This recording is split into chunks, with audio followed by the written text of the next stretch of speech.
ഞാൻ ഇതുവരെയും ഡ്രാഗൺ ഫ്രൂട്ടിൻ്റെ പൂ വിരിഞ്ഞിരിക്കുന്നത് കണ്ടിട്ടില്ല. രാവിലെ നോക്കുമ്പോൾ ദാ ഇതുപോലെ വാടി നിൽക്കുന്നതാണ് കണ്ടിട്ടുള്ളത്. രാത്രിയിലാണെന്ന് തോന്നുന്നു ഇത് പൂ വിരിയുന്നത്.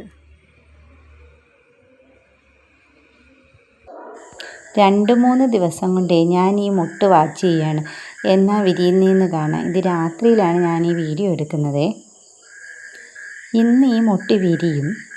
ഞാനിങ്ങനെ ക്യാമറയായിട്ടിരിക്കുകയാണ്.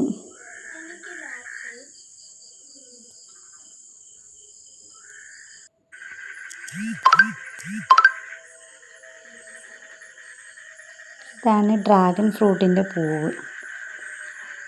നല്ല മണമാണ് കേട്ടോ. നിശാഗന്ധിയുടെ പൂവൊക്കെ പോലെയാണ് എനിക്ക് തോന്നുന്നത്.